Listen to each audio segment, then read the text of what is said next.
How to secure your Facebook account from stalkers or possible hackers. Mag-open mo ng Facebook account mo, punta ka dito sa three lines sa taas, sa upper right corner.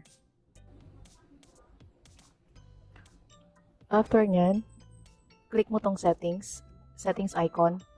Ayan yung may bilog. Or, pwede rin scroll down mo dito. Hanapin mo lang yung settings and privacy. Click mo lang yan. At lalabas dyan ulit yung settings. And click mo dito yung privacy checkup.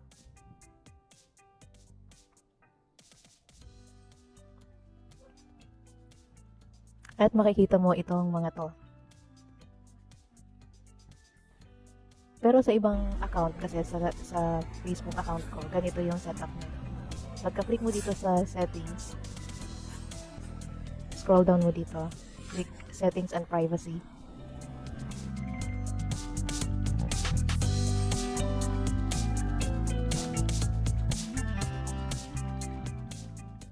And then, makikita mo na kaagad dito yung privacy shortcuts. Ayan, sa baba lang ng settings. Pero dun sa isang dummy account ko, hindi siya nakaganyan. So, ang importante lang naman makita natin itong privacy shortcuts. Pag na-click mo na yon yung privacy shortcut, click mo itong take a privacy checkup. Pag na-click mo na yan, ayan, mag-open ulit itong 5 topics dito. So, open natin itong who can see what you share. Makikita natin dito yung profile information, post and stories, and then blocking. Click natin continue. So, dito, i-review natin yung mga important informations na nilalagay natin kay Facebook. So, dito, yung phone number, tsaka yung email address, dapat naka-only me lang. Make sure naka-only me ang details na to. Yung birthday, pwede na yung naka-friends. So, depende sa inyo, pwedeng naka-friends or pwedeng naka-only me. Sa akin kasi, naka-friends lang. Then, yung hometown, pwedeng naka-public, pwede rin naka-friends. So, pwede nating palitan. Ayan, naka-only me na lang lahat. Then, yung hometown, papalitan lang natin to lahat ng friends.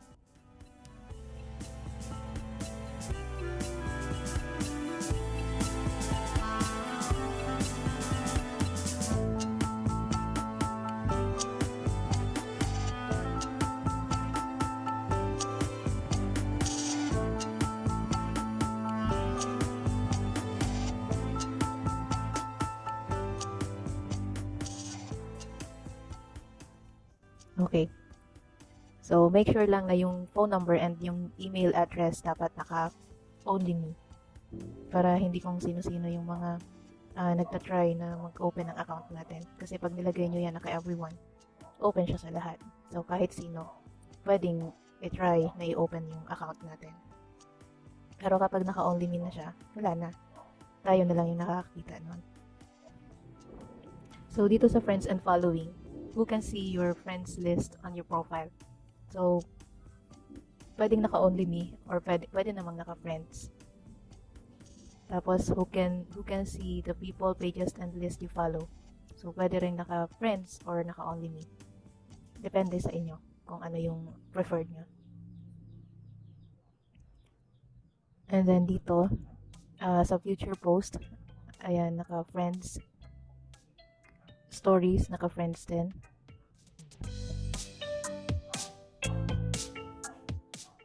So, yung iba kasi naka-set yan as public.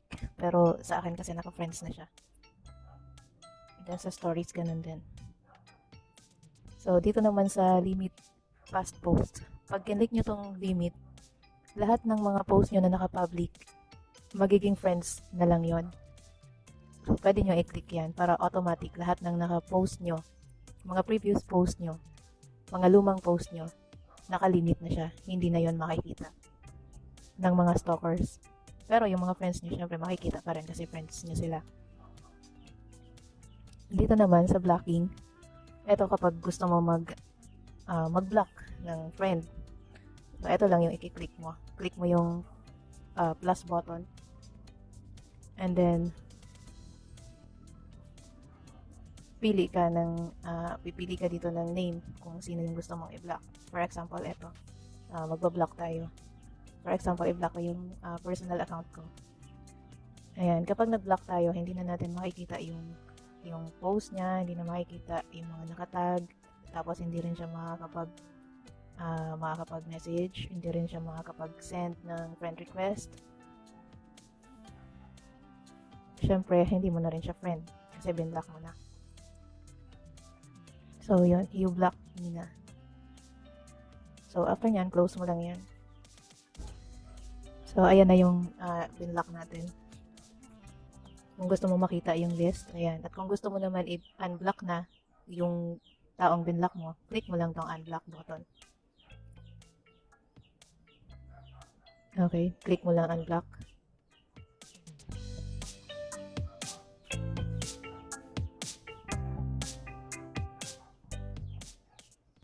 Okay, wala na siya. So, next tayo. You're all set. Review another topic. Yan, click lang natin yan. And then, next na tayo. So, next is how to keep your account secure. So, dito ang makikita natin ay ayan, turn on login alerts. Your password is okay. And then, yung two-factor authentication. So, dito, ito importante to. Kung nakikita nyo, dito naka-off pa siya, naka-gray. Ibig sabihin, kapag may mag-try na mag-open ng account ko, hindi ko malalaman. Pero kapag in-open ko yan, gagawin ko lang siyang color blue. Ayan. Toggle natin from left to right. Kapag naka-turn on na siya, ayan, si Facebook, magsisend siya ng notification. Pwedeng sa Facebook app mismo, magno-notify siya doon or magsisend sa email. Magi-inform siya na may nagtatry mag-open ng account ko. Okay. So, kailangan naka-on yan para alam natin kung may nagtatry mag-open ng account. So, kapag naka-on yan, safe yung account natin. So, dito naman, is your password private? So, kung hindi private yung password natin, kung may nakakaalam ng password, change mo na yan. Pero kung safe naman, di okay na. Huwag mo nang palitan. So, kung magpapalit ka naman, lagay mo lang dyan yung current password and then lagay mo yung bagong password and then retype mo yung bagong password and save mo yung change. So, yung next is add an extra layer of security to your account. Ito, importante ito. Kailangan ma-turn on natin yung two-factor authentication sa Facebook account. So, click natin yung get started.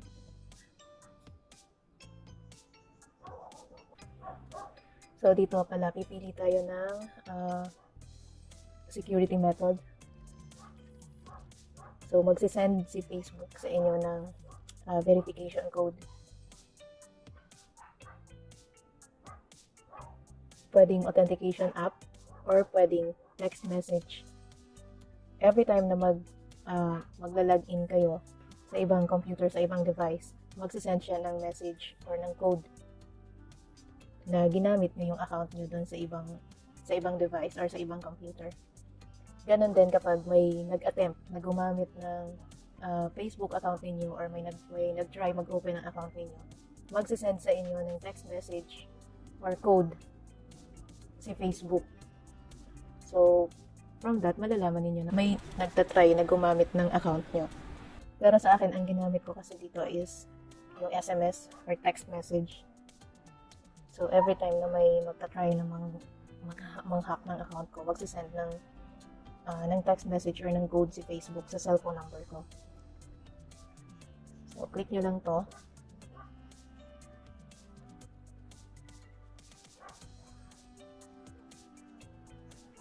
And then, click nyo yung continue. So, nakalagay dyan, select your phone number. Choose a mobile phone number already on your account or add a new number for two-factor authentication. this is the number you will receive your verification code. So, kung anong number yung nilagay nyo dyan kayo makakatanggap ng code number. So, make sure na yung number na gagamitin nyo dyan ay active at dapat ginagamit nyo. So, ayan. I-enter lang natin yung code.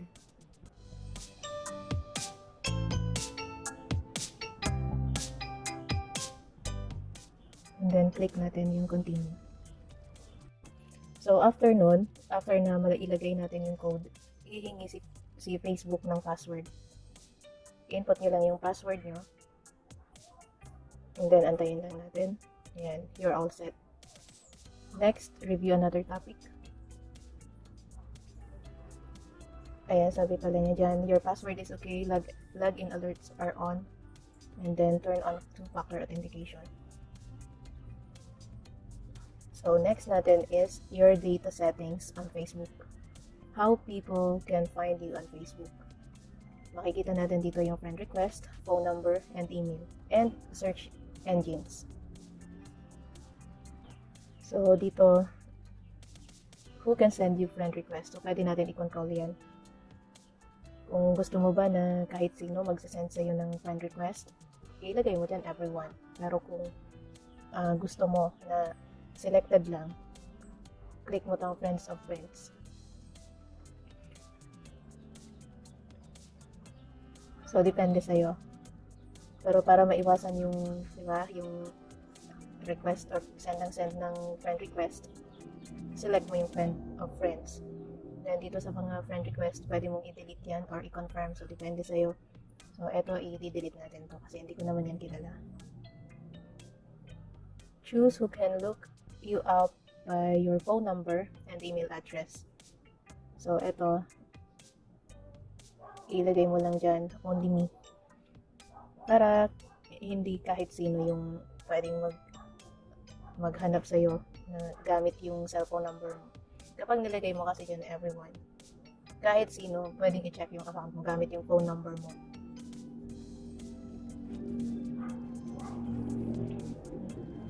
So, ayan, naka-only me na. Tapos, eto, do you want search engines outside of Facebook to link to your profile? So, dapat ito naka-off. Naka-gray lang siya dapat. Kasi kapag naka-blue yan, pwede kang mahanap kahit sa Google. So, i-off natin to. Okay, you're all set. And then next is your data settings on Facebook. We'll walk through the options. You don't have any apps or websites to remove. So, wala daw. Okay, next na natin yun. Next is your ad preferences on Facebook. So, makikita natin dito about ads, profile information, and then social interactions. Click natin, continue. So, dito makikita nyo, ang makikita nyo dito is yung mga advertisement. Yung mga advertisement na pinupush ni Facebook. Like yung Lazada, Shopee, or mga clothing, mga kawali, kaldero, depende sa mga interest natin. Minsan mga sapatos, mga damit. Yun, dito natin yun makokontrol. Kung gusto ba natin na nakikita natin yung mga ads. Or gusto nyong i-off na lang. So, ang basis ng mga ads, dito yan nanggagaling. Sa relationship status, sa employer, sa job title, and sa education. So, kung ayaw nyong makita kayo ng mga advertisers, i-off nyo na lang yan. Kung hindi naman kayo bumibili online, mas mabuting naka-off na lang. Pero kung interested naman kayo sa mga ads na pinapakita ni Facebook, hindi okay lang naman naka-on yun. Leave nyo na lang as color blue. So, sa akin, off ko na lang muna. Ito naman, social interactions. So, social interactions, ito yung mga likes, follows, comments, shares, app usage, check-ins, recommendations, and events na mga sinasalihan natin sa Facebook. For example, may page na nilike ka or nilike mo yung isang page. Magpa-pop up yan doon sa friend mo. Ay nakalagay, for example, ayan, like a page. So, another advertisement kasi yan ni Facebook. Pag nakita mong nilike ng friend mo, possible na ilalike mo din. So, kung gusto mong nakikita yan ng mga friends mo. For example, nilike mo. Kung gusto mong makita ng mga friends mo na nilike mo yung isang page, select mo lang dito, your friends. Pero kung ayaw mong nakikita ng mga friends mo, select mo lang yung only me. Para ikaw lang yung nakakaalam ng mga nilalike mo, mga pages or mga celebrities. Okay, so kung okay na, you're all set. So, na-check na natin lahat. Ngayon, titingnan natin yung profile. Itsura ng profile na account. So, pag tinignan nyo yan ngayon dito, click nyo lang dito, view as. Ito yung sa public. Ayan, nakalagay na dyan, no post available. So, yun na lang yung makikita ng stalker or ng hacker. Wala na siyang makukuhang ibang information kasi naka-hide na siya.